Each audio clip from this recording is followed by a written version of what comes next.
Pulivendula MLA YS Jaganmohan Reddy గారు ఈరోజు YSRCP party youth వింగ్తో సమావేశం నిర్వహించుకోవడం జరిగింది. అందులో భాగంగా మాట్లాడుతూ యువకులైన ప్రతి ఒక్కళ్ళు అంటే రాజకీయాల పట్ల యువకులైన ప్రతి ఒక్కళ్ళు కూడా వైఎస్ఆర్సీపీ పార్టీలో భాగం అవ్వాలని, పార్టీని అధికారంలోకి రావడానికి కృషి చేయాలని చెప్పేసి వాళ్ళందరికీ కూడా విజ్ఞప్తి చేయడం జరిగింది. ఇందులో భాగంగా మాట్లాడుతూ 2029 ఎన్నికలకు ముందు తాను కూడా ప్రజల్లోకి వస్తానని, అందులో ముఖ్యంగా పాదయాత్ర చేస్తానని చెప్పేసి చెప్పడం జరిగింది. జగన్మోహన్ రెడ్డి గారి పాదయాత్ర గురించి మరిన్ని విషయాలు తెలుసుకునే ప్రయత్నం చేద్దాం. మనతో ఉన్నారు తెలుగుదేశం పార్టీ యాక్టివిస్ట్ శశి గారు. శశి గారు నమస్కారం అండి. నమస్తే. జగన్మోహన్ రెడ్డి గారు గతంలో అనేక సార్లు అంటే తెలుగుదేశం పార్టీ కూటమి అధికారంలోకి వచ్చిన తర్వాత వాళ్ళ పార్టీ నాయకులతో సమావేశం నిర్వహించుకొని ప్రజల్లోకి ఖచ్చితంగా వస్తానని చెప్పేసి, సంక్రాంతికి వస్తానని చెప్పేసి చెప్పారు, ఉగాదికి వస్తానని చెప్పారు. ఆ పండుగలన్నీ కూడా దాటిపోయాయి. చూసుకుంటే సంవత్సర కాలం ముగిసిపోయింది, కానీ ఇప్పటికీ ప్రజల్లోకి అయితే రాలేదు. ఎట్టకేలకు ఎలక్షన్స్కి ముందు అంటే 2029 రానున్న ఎలక్షన్స్ కన్నా ముందు పాదయాత్ర చేయబోతున్నామని చెప్పేసి ఈరోజు ఎవరైతే వాళ్ళ యువకులతో ఒక మీటింగ్ ఏర్పాటు చేసుకున్నారో ఆ మీటింగ్లో భాగంగా చెప్పడం జరిగింది. మొత్తంగా జగన్మోహన్ రెడ్డి గారు జనంలోకి రావడం, పాదయాత్ర అంశం గురించి మాట్లాడడం గురించి మీరేమంటారు? ఇప్పుడు జగన్మోహన్ రెడ్డి మీరు అడిగారు యువకులతో అని. ఆయన పెట్టింది యువకుల మీటింగ్ లాగా, అంకుల్స్ మీటింగ్ లాగా ఉంది. అదే పక్కన బైరెడ్డి సిద్ధార్థ రెడ్డి ఉన్నారు కదా, వాళ్ళు ఎంత యువకుల అంకుల్స్ లాగా ఉంటే వాళ్ళు వాళ్ళ అంకుల్స్. ఇంకొకటి ఇక్కడ ఒకటి ఎందుకు చెప్తున్నా అంటే, అంకుల్స్ అని ఎందుకు అంటున్నానంటే, గతంలో ఇప్పుడు యువత పోరు అని చెప్పాడు.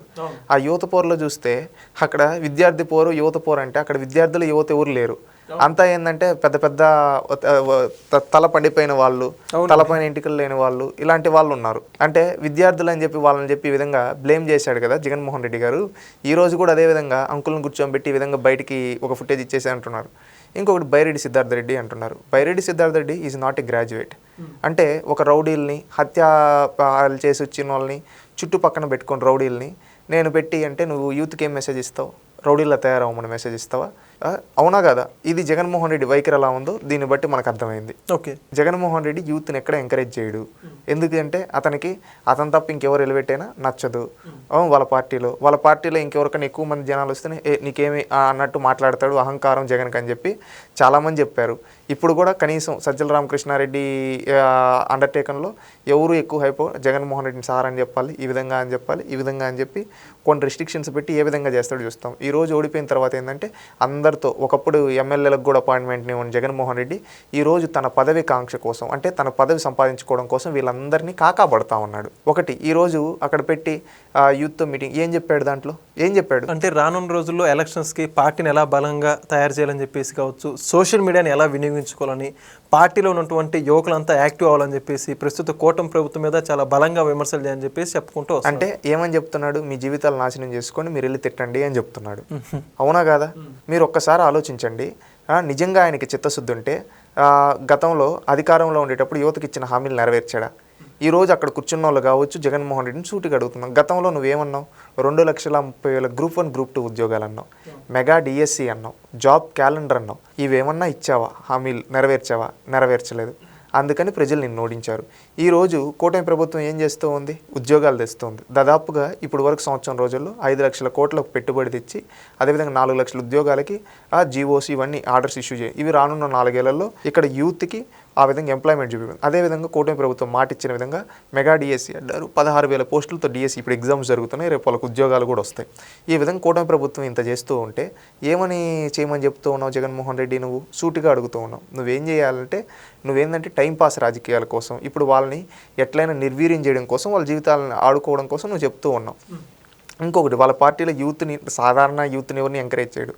డబ్బు కట్టలు ఉండే వాళ్ళని, మళ్ళీ ఏంటంటే ఆ చుట్టూ రౌడీ బ్యాచ్ ఎవరైతే వాళ్ళని ఎందుకంటే వాళ్ళని కూడా ఎందుకు ఉపయోగించుకుంటున్నాడంటే రేపు సమాజంలో law and order issues create చేయడం కోసం, law and order issues create చేసి గవర్నమెంట్ని ఏదో ఒక విధంగా బురద జల్లి గవర్నమెంట్ని ఏదో విధంగా తప్పు కథనాలు ఈ విధంగా చేయడం కోసం యూత్ని ఈ విధంగా చేస్తున్నాం. గతంలో గంజాయి నీ పరిపాలనలో ఎక్కడ దొరికినా కానీ దేశంలో ఉంది. దానిపై నువ్వు తీసుకున్న చర్యలు ఏంటంటే ఒక్కటి చెప్పలేవు. ఈరోజు గంజాయి ఎక్కడ కనబడినాగానే ఎవరైతే అమ్ముతున్నారో, ఎవరైతే గంజాయి సేవించి law and order issues create వాళ్ళపైన చట్టపరమైన చర్యలు తీసుకుంటున్నారు. అలాంటి వాళ్ళపైన చట్టపరమైన చర్యలు తీసుకుంటుంటే నువ్వు వెళ్ళి మొన్న గంజాయి నేరస్తుల దగ్గరికి ఏమంటూ ఉన్నావు? నువ్వు బాధితుల్ని పరామర్శించకుండా నేరస్తుల దగ్గరికి వెళ్ళి నేనున్నాను తెలియక తెలిసారు అని చెప్పి గంజాయి చేసేవాళ్ళు నువ్వు ప్రోత్సహిస్తున్నావు. అంటే నువ్వేమని మెసేజ్ ఇస్తున్నావు సమాజంలో? వీటన్నిటికీ సమాధానం చెప్పు. మళ్ళీ ఈ రోజు మీటింగ్లో ఇవన్నీ మనం జనాలు వీళ్ళంతా చూసిన తర్వాత ఈరోజు మీటింగ్లో కూడా ఏం మాట్లాడుంటాడు జగన్మోహన్ రెడ్డి? సమాజంలో ఒక చీడ పొరుగుల్ని తయారు చేసి వాళ్ళని సమాజం పైకి వదిలేసి ఎట్లా పడితే అట్లా చేయండి, మీరేమంటే రౌడీజం చేస్తారు, గుండాయిజం చేస్తారు అన్నట్టు చెప్తూ ఉన్నాడు. అంతేగాని ఆయన ఏదో అభివృద్ధి గురించి, అదేవిధంగా సంక్షేమం గురించి, అదేవిధంగా సంస్కరణల గురించి ప్రశ్నించండి అని చెప్పటంలా. ఎందుకంటే ఇప్పుడు ప్రజల్లోకే వస్తారు. మెగా డిఎస్సి గురించి ఏమైనా విమర్శించాలనుకోండి, మీరు 5 ఏళ్ళు జగన్మోహన్ రెడ్డి నుండి ఒక్క మెగా డిఎస్సి ఇవ్వలేదు, చంద్రబాబు నాయుడు వచ్చిన ఫస్ట్ ఇయర్లో మెగా డిఎస్సి ఇచ్చాడు, మీరు ఏందయ్యా మాతో మాట్లాడే, ముందు పోయి మీ పని చూసుకోండి అంటారు. ఈరోజు ఎవడైనా కానీ వైఎస్ఆర్సీపీ జెండా ఎత్తుకొని వస్తే ఇదే అంటారు. ఉద్యోగాల గురించి మాట్లాడితే గతంలో మీరు కోడిగుడ్లు ఇవి అని చెప్పి షాపులు పెట్టి అవే ఉద్యోగాలు చేసుకొని చికెన్ కొట్టుకొని మటన్ కొట్టుకొని ఈరోజు చంద్రబాబు నాయుడు ఎవరిని తీసుకొని వస్తున్నాడు? టీసీఎస్ని తీసుకొని వస్తున్నాడు, కాగ్నిజెంట్ని తీసుకొని వస్తున్నారు, అదేవిధంగా రిలయన్స్ తీసుకొని వస్తున్నాడు, రేమండ్ ఇలాంటి పెద్ద పెద్ద కంపెనీలు తీసుకొని వస్తూ ఉన్నాడు. ఇప్పుడు మీరేంది ఉద్యోగాల గురించి మాట్లాడేది? ముందు మీరు బోన్ అంటారు. లేదా ఫీజు రియంబర్స్మెంట్ల గురించి వీటి గురించి వీళ్ళు ఎవరైనా మాట్లాడాలనుకోండి ఏమంటారు? మీరు పెట్టిన బకాయిలకి సర్టిఫికేట్లు రాకుండా ఈరోజు లోకేష్ గారు మాట్లాడి సర్టిఫికేట్లు ఇప్పించి పంపించాడు. ఈరోజు మీరేంది మాకు చెప్పేది? నువ్వు పో అని చెప్పి వైఎస్ఆర్సీపీ వాళ్ళు ఎవరు వచ్చినా జనాలు తిరుగుబాటు చేసే విధంగా ఉంది. ఇప్పుడు జగన్మోహన్ రెడ్డి ఏమని చెప్తాడు వాళ్ళకి? మీరు ఆలోచించండి. ఈరోజు జరిగిందంతా ఏంటంటే వీళ్ళలో సంఘ విద్రోహ శక్తులు ఎవరైతే లా అండ్ ఆర్డర్ని డిస్టర్బ్ చేసేవాళ్ళు, రౌడీ షీట్లు ఉండేవాళ్ళు, అలాంటి వాళ్ళతో ఈరోజు మీటింగ్ పెట్టి వాళ్ళకి డైరెక్షన్ ఇచ్చాడు ఈరోజు. అందుకని ఏంటంటే ఫస్ట్ ఆడ ఎవరెవరు వచ్చారో లిస్టు బయటకి ఇవ్వమని చెప్పండి. ఎవరు? ఎందుకు? బైరెడ్డి సిద్ధార్థ రెడ్డి పైన మర్డర్ కేసు లేదా? అతను కనీసం గ్రాడ్యుయేట్? ఇలాంటి వాళ్ళని పెట్టుకున్నారంటే అంటే ఏంటి? సమాజంలో పొరికెదవలు అంటారు కొంతమందిని. ఆ పొరికెదవలను అందరినీ కొంతమందిని ఒక బ్యాచ్ని పెట్టుకొని ఆ బ్యాచ్తో ఏంది ఎదవ పనులు చేపించడం కోసం, ప్రభుత్వాన్ని బద్నాం చేయడం కోసం ఈరోజు మీటింగ్ పెట్టుకున్నాడు తప్ప దీనివల్ల ప్రజలకు ఉపయోగపడేది ఏం లేదు. జగన్మోహన్ రెడ్డి ఏంటంటే రేపెట్టో తాను జైలుకి వెళ్తాడు తప్పు చేసిన తప్పుల్లో. ఆ తప్పుల్ని జైలుకి వెళ్ళినప్పుడు బయట law and order issues create చేయడానికి వీళ్ళందరినీ మచ్చిక చేసుకోవడం కోసం సంఘ విద్రోహ శక్తుల్ని ఈరోజు మీటింగ్ పెట్టాడు అనిపిస్తూ ఉంది. అంతేగాని ఆయన ఏదో ప్రజల కోసం నేను చెప్పాను కదా అన్నీ ఆల్రెడీ కూటమి ప్రభుత్వం చేసేసింది. ఈరోజు ఎవరైనా పోతే రివర్స్లో కౌంటర్లు ఇచ్చే టైప్లో ప్రజలు ఉన్నారు, విద్యార్థులు ఉన్నారు, యువత ఉన్నారు.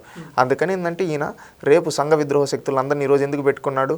రేపు law and order issues create చేయడం కోసం, ఇతను జైలుకి వెళ్ళిన తర్వాత ధర్నాలు చేయడం కోసం, వీళ్ళందరినీ చేయడం కోసం ఇప్పుడు వాళ్ళకి ఐసేస్తా ఉన్నాడు అంతే పచ్చిగా చెప్పాలంటే. మరి అప్పుడైతే జగన్మోహన్ రెడ్డి గారు అందులో భాగంగా మాట్లాడుతూ కూడా ప్రస్తుతం చంద్రబాబు నాయుడు గారు కొన్ని హామీలు ఇచ్చి అవన్నీ కూడా ఎగరగొట్టారు, వాటన్నింటినీ ప్రజల్లోకి తీసుకెళ్ళాలని చెప్పేసి ఒక క్యూఆర్ కోడ్ రూపొందించి దాని ద్వారా వెళ్ళాలంటున్నారు. మరో పక్క చూసుకుంటేనేమో చంద్రబాబు నాయుడు గారు కూటమి ప్రభుత్వం ఏడాదైన సందర్భంగా సుపరిపాలన తొలి అడుగు అనే పేరుతో రాష్ట్రంలో ఉన్నటువంటి ఎమ్మెల్యేలని, మంత్రులందరినీ కూడా ప్రజల్లోకి ప్రభుత్వం చేసిన కార్యక్రమాలని, అభివృద్ధి పనులన్నీ కూడా తీసుకెళ్ళని చెప్పి చూస్తున్నారు.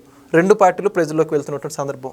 అయితే ఇవి 2 పార్టీలు వెళ్తున్నటువంటి దృష్టిలో ప్రజలు ఎవరిని ఏ విధంగా స్వీకరించే అవకాశం ఉందంటారు? ఒకటి, ప్రజలు క్లారిటీగా ఉన్నారు. ఇప్పుడు గతంలో పెన్షన్ ఎంత వచ్చేది?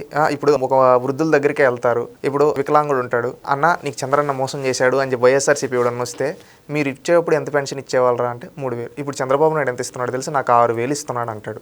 అంటే అప్పుడు వాళ్ళ వైసీపీ వాళ్ళు ఒకప్పుడు మీరు 3,000 ఇచ్చే నేను కుంటోన్ని అలాంటి వికలాంగులకి మీరు 3,000 ఇస్తే చంద్రబాబు నాయుడు ఈరోజు 6,000 ఇస్తున్నాడు. నాకు ఎవరు గొప్ప? మీరు గొప్ప, ఆయన గొప్ప? మీ మాటలు ఇంకెవరు నమ్మే పరిస్థితి లేరు, పోన్ అంటారు. అదేవిధంగా మత్స్యకారుల దగ్గరికి వెళ్ళి అన్న మత్స్యకారులు అన్న మీకు ఇప్పుడు మేము ఎంత ఇస్తున్నామన్నా వచ్చే చంద్రబాబు నాయుడు మిమ్మల్ని మోసం చేశాడంటే ఎవరో మోసం చేసింది? అసలు మాకు ఒకప్పుడు మేము వేట నిషేధ సమయంలో వెళ్తే మాకంటూ ఒక వృత్తి పెట్టిందే చంద్రబాబు నాయుడు. అసలు ఆ పథకాన్ని తీసుకొని వచ్చి మాకు ఫస్ట్ టైం అండగా నిలబడింది చంద్రబాబు నాయుడు. ఈరోజు గతంలో 10,000 ఇస్తూ ఉంటే మాకు వేట నిషేధ సమయంలోనే ఎంత ఇస్తున్నారు? 20,000 చంద్రబాబు నాయుడు మా ఇంటికి వచ్చి ఇచ్చాడు. ఆడాడో కూర్చొని బటన్ నొక్కలా మా మత్స్యకారుల మధ్యలోకి వచ్చి చంద్రబాబు నాయుడు వచ్చాడు. ఎవరు మోసం చేసింది? దీనికి సమాధానం చెప్పడానికి వైసీపీ వాళ్ళు మూతిపళ్ళు రాలగొడతారు. ఇంకొకటి, తల్లికి వందనం గురించి ఏదైనా ఇంట్లో ఇద్దరు ముగ్గురు పిల్లలు ఉండే ఇంటికి వెళ్తారు. చంద్రబాబు నాయుడు గారు తల్లికి వందనం ఇవ్వలేదు అని చెప్పి వీళ్ళు అంటారు. మీరు అప్పుడు అమ్మఒడి అని చెప్పి అర్ధఒడి చేసేస్తే నా ఇంట్లో 2 పిల్లలు ఉంటే అప్పుడు భారతీయరావు కూడా అన్నారు, ఏమన్నారు? ఇంట్లో ఎంతమంది పిల్లలు ఉంటే నా 2 బిడ్డలు ఒక పిల్లోడికే ఇచ్చారు, ఇప్పుడు ఇద్దరికే ఇస్తా ఉన్నారు. అప్పుడు మీరు ఎప్పుడు ఇచ్చేవాళ్ళు తెలుసా? జనవరిలో ఇచ్చేవాళ్ళు. అప్పుడు జనవరిలో ఇస్తే అది ఏ ఖర్చులకు పోతుంది? ఇప్పుడు స్కూల్ తెరుస్తూ ఉండగా మా అకౌంట్లో పడ్డాయి. అంటే మా స్కూల్లో మా పిల్లోడికి ఏమైనా బ్యాగులు కొనాలన్నా, ఇంకేదైనా ఫీజు కట్టాలన్నా, అడ్మిషన్ ఫీజు ఆవిడకి ఉపయోగపడుతుంది. మీరు ఎట్టా కాకుండా ఇచ్చారు. చంద్రబాబు నాయుడు ఎంత పద్ధతిగా ఇస్తున్నాడో చూడండి, ఇద్దరికీ ఇస్తా ఉన్నాడు ఆ రోజు మాట ఇచ్చినట్టుగా అని చెప్పి ఆ తల్లిదండ్రులు చెప్తారు. ఇక్కడ చూస్తే వైఎస్ఆర్సీపీ ఏంటంటే వాళ్ళ గోతుని వాళ్ళే లోడుకుంటున్నారు అన్నట్టు అనిపిస్తుంది. ఎందుకంటే ప్రజలకు అన్నీ అందుతున్నాయి. ఈరోజు రేషన్ అని పోయి ఏదో చెప్తారు. ఒకప్పుడు రేషను ఏడో వీధి చివర ఒక బండి పెట్టి ఒక ఆరని కొట్టి రావాలి, రాకపోతే రేషన్ కట్టు అయిపోయింది పోయింది.